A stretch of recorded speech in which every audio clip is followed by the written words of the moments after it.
Meanwhile, Lloyd reaches the city and gets swept up in its momentum.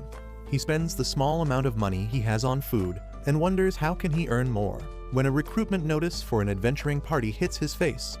He doesn't even notice that someone was watching him and decides to try his hand at becoming an adventurer. The first mission he takes after joining the party is fighting a Cyclops, and he is thrilled because he has never seen anyone fight such strong monsters before. The Cyclops is pushing back Alan, the leader and main DPS of the party, and he asks their healer to cast a healing spell on them. Lloyd decides to help out as well by instantly casting a support spell over all his party members, but none of them even realize it. The archer quickly shoots an arrow into the monster's eye, blinding it, and as it tries to take the archer out, the tanker named Riina rushes to block the attack. She is shocked because she feels almost no weight behind the punch, and in the meantime, the mage of the party binds the Cyclops, giving Alan the chance to finish it with one slash. Because of this, Alan becomes a star overnight and people begin hailing him as a hero. On the other hand, Lloyd is completely neglected and gets only loose change as his payment because he is D-rank white mage. He accepts that amount because he thinks he is only worth that, and when Alan says they should toast to their success, he quickly excuses himself because he doesn't drink. The girls are pissed because he refused Alan's offer, but he doesn't actually mind because he doesn't consider Lloyd a member of their party. He says that all white mages are useless, but they still need one to comply with the guild rules, and it doesn't make a difference if it is Lloyd or anyone else. Riina, however, thinks that there is something no one is paying attention to, and she is quite curious about Lloyd. On the other hand, the guy keeping tabs on Lloyd turns out to be Merlin's informant, and he gives her constant updates about her student. Merlin says that she is not worried about Lloyd as long as he doesn't get too arrogant, and the spy will ask her if she regrets what happened in the past. Merlin bites her lips as she recalls the day she fought against the Demon Lord with her party led by hero Sybil. The Demon Lord could not win against them, so he decided to self-destruct instead, destroying an entire city with him. Hero Sybil used the ancient magic to revive all the people who died because of the Demon Lord's attack, but he had to sacrifice his life to do that. Losing him was a great blow to Merlin, and while she adopted Lloyd just as a coping mechanism, she never thought he would be a chosen one just like Sybil. She swears that she will never repeat her mistakes, and she will do whatever is necessary to keep Lloyd safe. Back in the city, Alan quickly becomes a big shot after slaying powerful monsters thanks to Lloyd's support. Of course, no one notices this except Riina, who only has a faint idea about it.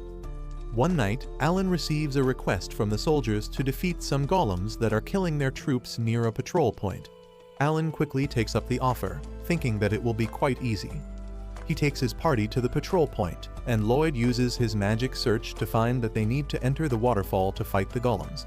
Once inside, Alan fights the golems, but a summoner keeps creating new ones each time.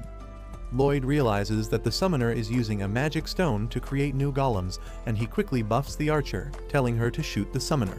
She obeys him, and her arrow somehow curves around a pillar to hit the summoner in the chest. Lloyd then orders the wizard to teleport the magic staff to him, and he immediately seals it as well. This doesn't sit well with Alan, who feels that only he can give orders to his party. He then decides to focus on the golem, and Lloyd warns him to step back because the golem is out of control after losing its master. Alan doesn't listen to him and charges ahead, and Lloyd has to use a special magic to catch up to him and save his ass from getting squashed by the stone giant.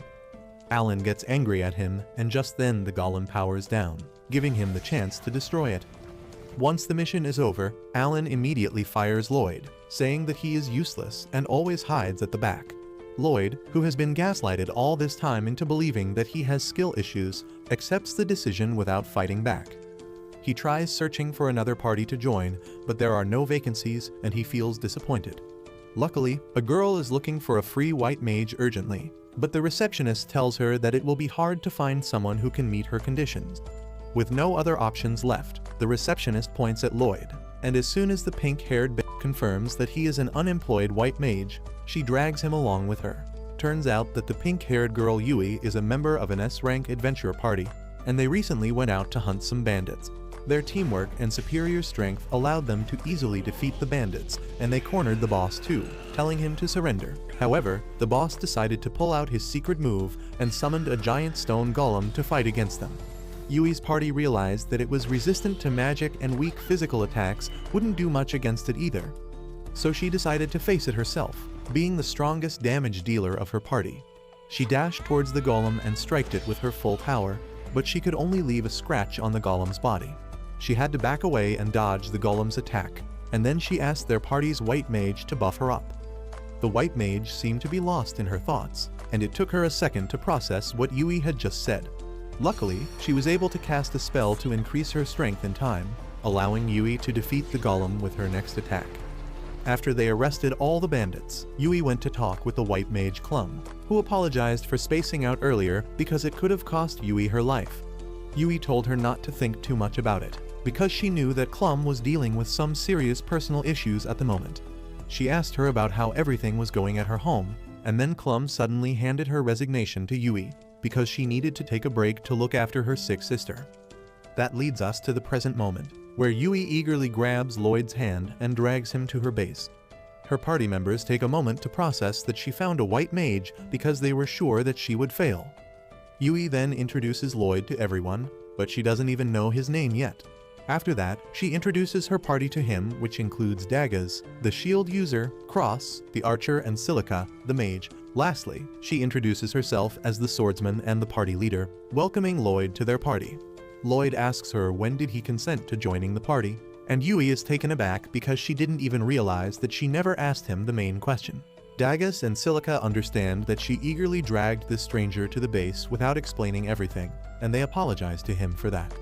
After that, they turn to Yui, telling her that even if she found a white mage, he can't replace Clum, and they should give up on their current quest. Yui gets upset on hearing this and says that their client asked them for help and they can't turn them down like this. Lloyd asks them why don't they let another party take the quest, and Dagas tells him that it is not possible because they are dealing with an A-rank quest. Only parties ranking A and above can take on such quests, but currently, all A-rank parties are out of town, and only they can accept this mission because they are an S-rank party. Lloyd is shocked to hear that he is standing in front of S-rank adventurers, and he really wants to help them, but once again, his low self-esteem makes him believe that he is too weak to be of any use. However, Yui suddenly speaks up on his behalf, telling her party members that they should at least give Lloyd a chance to prove his abilities before they rule him out. She takes him to the woods to show his skills, and Lloyd feels nervous, thinking that he is going to disappoint everyone here. Yui keeps telling him to do something, and Dagas asks her to at least tell the newbie what kind of spell he should cast because he looks confused. Yui asks Lloyd to cast enchantment magic on all of them, but Cross and Silica think that it will not be possible because only very skilled white mages can do that. However, Lloyd is shocked because after hyping up the job as the most difficult thing in the world, Yui just asked him to cast a very basic level spell. He asks her if she is sure that this is the test he needs to pass to join her party, and she affirms. The other party members tell Lloyd that he doesn't need to act strong if he can't do it, because they know how difficult it is. However, Lloyd tells them that he will do it. He quickly summons his staff out of the dimensional storage, and that is already enough to shock everyone. He then casts 5 different types of enchantment spells on them at once, and they don't even realize it because he is too fast. Yui asks him where did he pull that staff out of, and he tells her about the storage spell that he can use to keep things. He then asks if she is satisfied with the results of the enchantment spell, and Yui is confused because usually it takes more time and an incantation to do that. Everyone starts feeling lighter and stronger as a result of the spells, and to try out the effects, Yui swings her sword at a big tree nearby. She is able to cut through the tree cleanly even with a gentle swing, and her entire party is flabbergasted at this. Lloyd then tells them that he cast 5 types of enchantment spells on them, and they almost can't believe what they hear. Lloyd explains that he thought casting just one spell on all of them was too simple to be the real test, so he tried to go beyond that and show what he can really do. Yui and others are too stunned to even reply, and Lloyd thinks that they are just disappointed by him. He returns his staff to the storage, saying that he understands that he is not fit to be the white mage of their party. He apologizes for wasting their time and begins walking away, but then Yui stops him. She finally bothers to ask Lloyd about his past work experience, and he shocks everyone by revealing that he was fired from the hero's party for being too weak. Yui and others wonder what kind of standards the hero has for calling Lloyd too weak, because they have never seen anyone who can cast 5 enchantment spells at once. When Lloyd still insists that he is weak, Cross begins to worry more about his standards. Lloyd changes the topic by asking them why don't they call their party's white mage back, and Yui explains that Clum's sister is really sick, and she was taking care of her while working as an adventurer the entire time. Naturally, it took its toll on her, and she could no longer do both the things, so she decided to take a break from being an adventurer. Daggis says that they could have completed most quests even without her here, but A-rank quests are quite difficult, and they definitely need a white mage to do them. Everyone suddenly gets worried about Clum because even though she left their party, she is still their friend, and Lloyd feels jealous on hearing this. He quickly changes the topic and asks if anyone knows what disease Clum's sister is suffering from. Yui recalls that the girl's body is turning to Magistone gradually, and Lloyd remembers that he learned about Magistones from his master. When Merlin was teaching him how Magistone can turn other living creatures into Magistone as well, Lloyd had wondered if it is possible to restore them to normal, and now he decides to find it out. He asks Yui to lead him to Clum's house, and she takes him there. A very thin and tired Clum opens the door and gets surprised to see her friend there. And once they go inside, Lloyd gets straight to work. He asks Clum to tell him in detail about her sister's condition, and she says that originally, she and her sister Sylvie used to go on adventures together. However, one day, she got injured during a mission, and ever since then, she has been sick.